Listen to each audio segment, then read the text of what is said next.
Hi guys, following the budget, I think right-wingers like Nigel Farage have now moved on to something that Republicans in the USA would constantly bang on about when Barack Obama was in power: the national debt.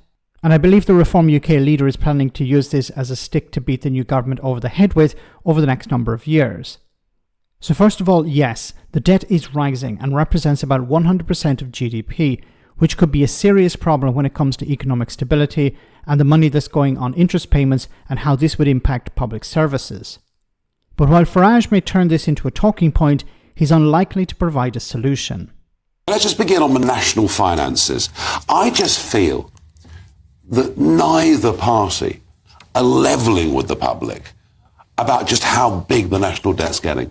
Well, the national debt, Nigel, is the thick end of 100% of GDP. What does that mean? It means that the debt that we have to pay back as a government, albeit through time, is equivalent to the size of the entire economy in a single year. In context, back in 2009, before the financial crisis, the national debt was about 30% of GDP. Wow. And before COVID, it was about 80% of GDP. It's now 100% of GDP. There's lots to talk about. The sort of big picture of this budget is that Rachel Reeves just increased spending by about £70 billion a year.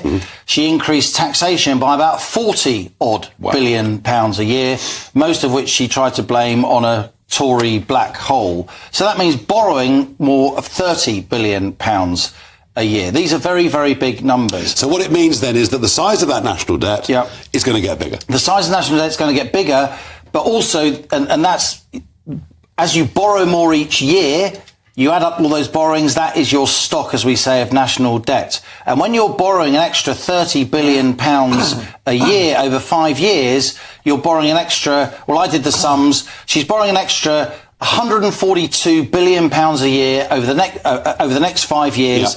The market has to absorb that. The government, of course, has to borrow off investors. It can't just conjure up money. Well, sometimes it can, but she's not saying that the Bank of England is going to do that. And my concern is that financial markets won't be able to withstand that. They'll charge the government more to borrow. That's already happening. It started today. And that will push up mortgage rates and personal loans and loans that businesses take on, and that won't do anything to help growth. On the contrary, that will hinder growth. Okay, so there's a few things to mention here. Now, debt can be a positive or it can be a negative, it depending on what the debt is used for. So increasing the debt on the surface sounds like a terrible idea. But imagine you are a business owner and you take out a loan for a new van, for example, to help you do deliveries.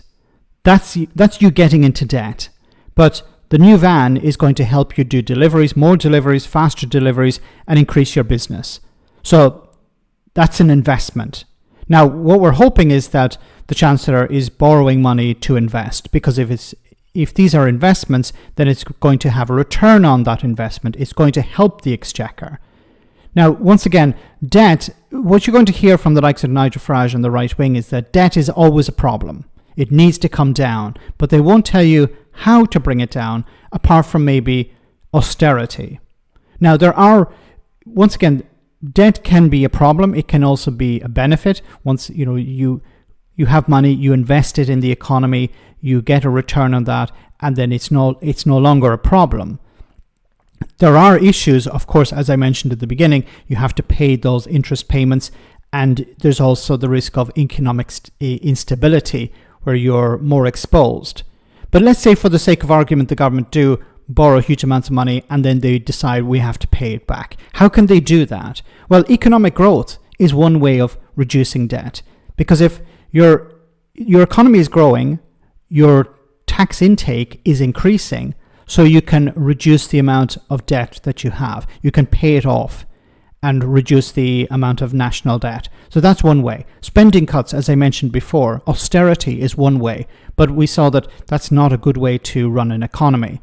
You can increase taxes, more taxes on the rich, for example. This could bring down the national debt, but you won't hear that argument from the likes of Nigel Farage. Privatization is one way, although we don't support that now. It has not proven to be a good way to run an economy, but it is a way. Selling off public assets is one way of reducing national debt. Inflation, for example, so if you increase the money supply, you'll be able to deflate the value of the debt in this way through inflation. Now, of course, there are negative consequences with many of these measures. For example, inflation, we know that if inflation is too high, it's going to damage the poorest in society. But it is one way of bringing down national debt. The debt can also be restructured. You can negotiate with creditors. Efficiencies in the economy can help reduce the debt. And finally, savings. Encouraging people to save can help reduce the national debt.